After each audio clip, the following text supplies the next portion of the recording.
Hello everyone, आज के इस वीडियो में बात करेंगे हेपेटाइटिस के बारे में। हेपेटाइटिस के बारे में बात करता हूँ तो hepatitis is inflammation of the liver. अगर लीवर में इन्फ्लामेशंस होती है, क्या होती है? अगर लीवर में इन्फ्लामेशंस होता है या सूजन होता है तो इसी को हम लोग हेपेटाइटिस कहते हैं। बात आपको ध्यान रखना, ठीक है। अब ये जो इन्फ्लामेशन है वो इंजरी की वजह से भी हो सकता है और इन्फेक्शंस की वजह से भी हो सकता है। जैसे अगर आपके लीवर में चोट लगता है, ठीक है, क्या लगता है, अगर आपके लीवर में इंजरी होता है या चोट होता है तो इसकी वजह से भी हमें इन्फ्लामेशन हो सकता है। इसके अलावा अगर आपके लीवर में इन्फेक्शंस होता है तो इसकी वजह से भी इन्फ्लामेशन हो सकते हैं। ये बात आपको ध्यान रखना है, ठीक है। अब अगर लीवर में इंजरी होता है या फिर लीवर में अगर इन्फेक्शंस होता है तो ये क्या करते हैं, डैमेज टू द लीवर, ये लीवर को ना डैमेज कर देते हैं। ये बात आपको ध्यान रखना है, क्लियर है। अब अगर हम लोग हेपेटाइटिस के बारे में बात करते हैं तो हेपेटाइटिस चार तरह के होता है, ठीक है। पहला वायरल हेपेटाइटिस, दूसरा अल्कोहलिक हेपेटाइटिस, तीसरा टॉक्सिक हेपेटाइटिस, चौथा ऑटो इम्यून हेपेटाइटिस। सबसे पहले हम लोग बात करते हैं वायरल हेपेटाइटिस के बारे में। वायरल हेपेटाइटिस के बारे में बात करते हैं तो viral hepatitis most common type का हेपेटाइटिस, यानी कि सबसे ज़्यादा जो हमें हेपेटाइटिस का केस देखने को मिलता है वो वायरल हेपेटाइटिस का देखने को मिलता है। ये बात आपको ध्यान रखना, ठीक है। वायरल हेपेटाइटिस वायरस के द्वारा होता है, ठीक है। और वायरल हेपेटाइटिस जो होती है वो वायरस के द्वारा होती है। यहाँ पे 5 तरह के वायरस होते हैं, ठीक है। पहला hepatitis virus A, hepatitis virus B, hepatitis virus C, hepatitis virus D, hepatitis virus E. ये बात आपको ध्यान रखना, ठीक है। इसके बारे में आगे हम लोग डिटेल में डिस्कस करेंगे। दूसरा है alcoholic hepatitis. Alcoholic hepatitis heavy alcohol use की वजह से होता है। अगर कोई पर्सन बहुत ज़्यादा अल्कोहल यूज करता है तो बहुत ज़्यादा अल्कोहल यूज करने से क्या होता है, उसकी जो लीवर होती है वो डैमेज हो जाती है। और जब लीवर डैमेज होगा तो लीवर में इन्फ्लामेशन हो जाएगा, और लीवर में जब इन्फ्लामेशन होगा तो उसी को लोग हेपेटाइटिस कहते हैं।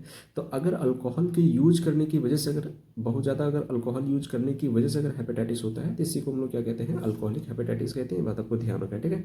तीसरा है टॉक्सिक हेपेटाइटिस। टॉक्सिक हेपेटाइटिस के बारे में बात करता हूँ तो टॉक्सिक हेपेटाइटिस पॉइजन्स की वजह से या फिर केमिकल्स की वजह से या फिर मेडिसिन की वजह से या फिर सप्लीमेंट लेने की वजह से, अगर आप कोई ऐसा पॉइजन्स लेते हैं या फिर कोई केमिकल्स लेते हैं या फिर कोई मेडिसिन लेते हैं या फिर कोई सप्लीमेंट लेते हैं जिसकी वजह से आपका लीवर डैमेज हो रहा है, और लीवर डैमेज होगा तो लीवर में इन्फ्लामेशन हो जाएगी, और लीवर में इन्फ्लामेशन होगा तो इसी को हम लोग हेपेटाइटिस कहते हैं। तो अगर कोई पर्सन पॉइजन्स लेता है या केमिकल्स लेता है या मेडिसिन लेता है या सप्लीमेंट लेता है जिसकी वजह से उसकी लीवर डैमेज हो जाती है, और लीवर डैमेज होने की वजह से जो हेपेटाइटिस होती है तो ऐसा हेपेटाइटिस को हम लोग टॉक्सिक हेपेटाइटिस कहते हैं। बात आपको ध्यान रखना, ठीक है।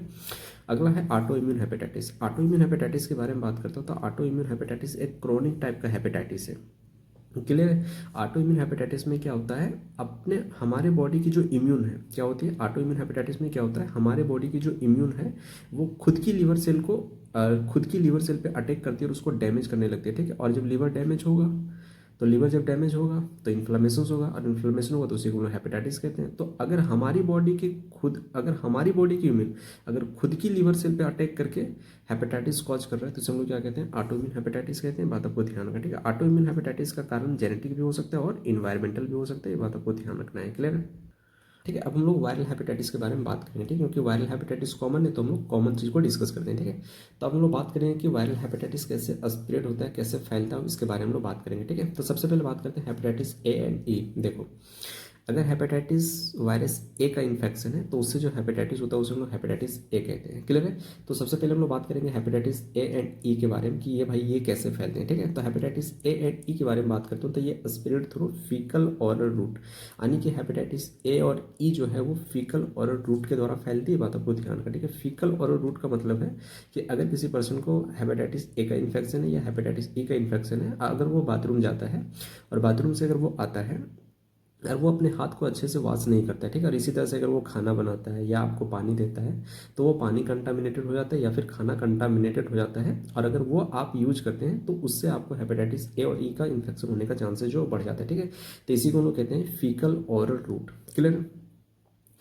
इसके अलावा हेपेटाइटिस ई के बारे में बात करते हो तो हेपेटाइटिस ई जो है वो और भी कई तरह से स्प्रेड होता है। ये बात आपको ध्यान रखना, ठीक है। जैसे अनकुक्ड पोर्क, अगर आप सुअर का मीट खाते हैं और अगर पहले से सुअर को इन्फेक्शन है, ठीक है, और अगर उसके मीट को आप अच्छे से नहीं पकाते हो तो इससे भी आपको हेपेटाइटिस ई का इन्फेक्शन हो सकता है। डियर से हो सकता है, सेल्फिश से हो सकता है। ये बात आपको ध्यान रखना है, क्लियर। अब हम लोग बात करेंगे hepatitis B C and D कैसे फैलता है इसके बारे में, ठीक है। तो hepatitis B C and D के बारे में बात करता हूँ तो ये जो तीनों है ना ये स्प्रेड थ्रू ये जो तीनों है ये स्प्रेड थ्रू अनप्रोटेक्टेड सेक्स, यानी कि ये hepatitis B C and D के बारे में बात करता हूँ तो ये तीनों अनप्रोटेक्टेड सेक्स से फैलते हैं। अगर किसी फीमेल्स को हेपेटाइटिस बी या सी या डी का इन्फेक्शन है और अगर उसके साथ में आप अनप्रोटेक्टेड सेक्स करते हैं तो आपको hepatitis B C and D का इन्फेक्शन होने का चांसेस बढ़ जाता है। इसके अलावा कंटामिनेटेड ब्लड से जो है वो hepatitis B C and D फैलता है। कंटामिनेटेड ब्लड कहने का मतलब है कि अगर इन्फेक्टेड पर्सन का, जैसे मान लेते हैं एक पर्सन है जिसको hepatitis B C and D का इन्फेक्शन है, ठीक है, और अगर उसकी ब्लड आपके ब्लड से अगर टच कर जाता है, ठीक है, अगर मिल जाता है या मिक्स हो जाता है तो इससे भी आपको hepatitis B C and D होने की, इन्फेक्शन होने के जो चांसेस वो बढ़ जाती है, बात आपको ध्यान रखना, ठीक है। इसके अलावा hepatitis B C and D के बारे में बात करता हूँ तो ये पेरीनेटल रूट से भी फैलती है, ठीक है। पेरीनेटल रूट कहने का मतलब है कि अगर कोई फीमेल्स प्रेग्नेंट है और उस फीमेल को पहले से hepatitis B C and D का इन्फेक्शन है, ठीक है, तो ये जो इन्फेक्शन है उसके बच्चे में भी फैल सकता है, ठीक है। तो इसी को लोग कहते हैं पेरीनेटल रूट, क्लियर है, ठीक है। तो इस तरीके से जो हेपेटाइटिस का जो इन्फेक्शन है वो फैलता है, ये बात आपको ध्यान रखना है, ठीक है। तो आपको ठीक है, तो आपको इन बातों का ध्यान रखना है, ये बात आपको ध्यान रखना है, ठीक है। अब हम लोग बात करेंगे सिम्टम्स ऑफ हेपेटाइटिस के बारे में, ठीक है। यानी कि अब हम लोग हेपेटाइटिस के सिम्टम्स के बारे में बात करेंगे, ठीक है। यानी कि कहने का मतलब ये है कि अगर किसी पर्सन को हेपेटाइटिस का इन्फेक्शन होता है तो उस पर्सन में क्या क्या सिम्टम्स दिखाई देंगे इसके बारे में बात करेंगे, ठीक है। तो सिम्टम डिस्कस करने से पहले हम लोग बात करेंगे एक्यूट हेपेटाइटिस के बारे में और क्रोनिक हेपेटाइटिस के बारे में, ठीक है। एक्यूट हेपेटाइटिस का मतलब होता है कि अगर किसी पर्सन को हेपेटाइटिस का इन्फेक्शन बहुत कम समय के लिए होता है तो उसे हम लोग एक्यूट हेपेटाइटिस कहते हैं। और दूसरा है क्रोनिक हेपेटाइटिस। क्रोनिक हेपेटाइटिस ऐसे हेपेटाइटिस को कहते हैं जिसमें पर्सन को लंबे समय तक हेपेटाइटिस का इन्फेक्शन होता है तो उसे हम लोग क्रोनिक हेपेटाइटिस कहते हैं, क्लियर है। एक्यूट हेपेटाइटिस का जो इंक्यूबेशन पीरियड होता है वो अराउंड 2 to 6 मंथ होता है, ठीक है, ठीक है। कितना होता है? 2 से 6 महीने होता है, ये बात आपको ध्यान रखना है, ठीक है। इंक्यूबेशन पीरियड कहने का मतलब है कि इंक्यूबेशन पीरियड का मतलब होता है कि वायरस इंटर करने से लेकर पहला सिम्टम्स आने तक का जो समय होता है इसी को हम लोग इंक्यूबेशन पीरियड कहते हैं, बात आपको ध्यान रखें, ठीक है। दूसरा है क्रोनिक हेपेटाइटिस। क्रोनिक हेपेटाइटिस के बारे में बात करता हूँ तो क्रोनिक हेपेटाइटिस में पर्सन कैन एसिम्टोमेटिक, यानी कि क्रोनिक हेपेटाइटिस, अगर किसी पर्सन को क्रोनिक हेपेटाइटिस होता है तो ऐसे कंडीशन में कई सालों तक पर्सन को सिम्टम्स ही नजर नहीं आता है, जिसकी वजह से पर्सन को पता नहीं चलता है और बाद में फिर लीवर सिरोसिस वगैरह सब, लीवर फेल्यूर वगैरह सब हो जाता है। या फिर कुछ पर्सन को कई सालों के बाद सिम्टम्स दिखाई भी देते हैं तो पर्सन यहाँ पे नेगलेक्ट करते हैं, जिसकी वजह से आगे कई सारी दिक्कत भी हो सकते हैं, ठीक है। तो ये सारे रीजन है, ठीक है। अब हम लोग बात करेंगे सिम्टम्स के बारे में, ठीक है, कि अगर किसी पर्सन को हेपेटाइटिस का इन्फेक्शन होता है तो उस पर्सन में हमें क्या क्या सिम्टम्स देखने को मिलेगा। तो पहला में फीवर देखने को मिलेगा, ठीक है। दूसरा पर्सन को फटीग महसूस होगा। दूसरा पर्सन को फटीग यानी कि थकावट महसूस होगा। तीसरा लॉस ऑफ एपेटाइट, यानी कि पर्सन को भूख नहीं लगेगा, ठीक है। इसके अलावा पर्सन को नोजिया होगा, जी मिचलाएगा, ठीक है। इसके अलावा वॉमिटिंग होगा, यानी कि उल्टी होगा, क्लियर है। इसके अलावा पर्सन को अब्डोमिनल पेन होगा, ठीक है। अब्डोमिनल पेन जो है वो राइट साइड होगा, क्योंकि हेपेटाइटिस के इन्फेक्शन में हमारी जो लीवर वो डैमेज हो जाती है, ठीक है। और हमारा लीवर जो है वो अब्डोमेन के राइट साइड में, ठीक है। तो राइट साइड में हमें पेन होगा, दर्द होगा। इसके अलावा डार्क कलर यूरिन हमें देखने को मिलेगा। डार्क कलर यूरिन का कहने का मतलब है कि लाल चाय की जैसे अगर आपकी यूरिन हो रही है, ठीक है, जो लाल चाय होती है ना इस तरह से हमें यूरिन देखने को मिलेगा, ठीक है। इसके अलावा पर्सन को जॉइंट पेन हो सकता है, पर्सन को जॉन्डिस हो सकता है, ठीक है। जॉन्डिस इसलिए होता है क्योंकि हेपेटाइटिस इन्फेक्शन में जो हमारी लीवर होती है वो डैमेज हो जाती है, और जब लीवर डैमेज होगा तो लीवर अपना काम नहीं कर पाएगा, जिसकी वजह से बाइल पिगमेंट जो हमारे बॉडी में डिपॉजिट होने लगेगी और पर्सन को जॉन्डिस हो जाएगा। तो ये सारे सिम्टम्स हमें हेपेटाइटिस इन्फेक्शन में देखने को मिलता है, क्लियर है। अब देखो, अब इतना सिम्टम्स दिखाई देने के बाद अगर पर्सन ट्रीटमेंट नहीं लेता है या पर्सन अपना इलाज नहीं कराता है तो पर्सन में कुछ कॉम्प्लिकेशन हो सकता है, जैसे लीवर सिरोसिस हो सकता है, ठीक है। लीवर सिरोसिस में क्या होता है, परमानेंट लीवर स्कैरिंग हो जाता है, यानी कि जो हेपेटाइटिस के इन्फेक्शन है, तो हेपेटाइटिस इन्फेक्शन में क्या होता है, जो हमारी लीवर होती है ना वो डैमेज होने लगती है, ठीक है। तो लीवर की सेल जो होती है वो डैमेज होने लगती है, लीवर की सेल डेड करने लगती है, ठीक है, जिसकी वजह से लीवर में दाग पड़ जाता है, निशाना पड़ जाता है। इसके अलावा लीवर सिरोसिस में जो लीवर हुआ है वो अनेबल टू द फंक्शन, यानी कि लीवर जो है वो अपना काम सही से नहीं कर पाता। इसके अलावा लीवर फेल्यूर हो सकता है, लीवर कैंसर हो सकता है, ठीक है। तो आपको क्या करना है कि अगर आपको ये सारे सिम्टम्स दिखाई देते हैं तो आप अपने डॉक्टर से मिलें, ठीक है, आप अपने डॉक्टर से मिलें और डॉक्टर को जरूर दिखाएं, वरना बाद में बहुत सारे कॉम्प्लिकेशन हो सकते हैं, ये बात आपको ध्यान रखना है, क्लियर। अब हम लोग बात करेंगे कि हेपेटाइटिस इन्फेक्शन को कंफर्म करने के लिए कि भाई हेपेटाइटिस का इन्फेक्शन हुआ है या नहीं हुआ है, तो या फिर हेपेटाइटिस इन्फेक्शन को कंफर्म करने के लिए हम लोग कौन कौन से टेस्ट करते हैं इसके बारे में हम लोग बात करेंगे, ठीक है। तो सबसे पहला यहाँ पे हम लोग सीवीसी टेस्ट करते हैं, ठीक है। सीवीसी टेस्ट में हम लोग हीमोग्लोबिन को चेक करते हैं और टीएलसी को चेक करते हैं, ठीक है। दूसरा यहाँ पे हम लोग लीवर फंक्शन टेस्ट करते हैं। लीवर फंक्शन टेस्ट में हम लोग एलएफटी करते हैं। लीवर फंक्शन टेस्ट को हम लोग शॉर्ट में क्या कहते हैं, एलएफटी कहते हैं, क्लियर है।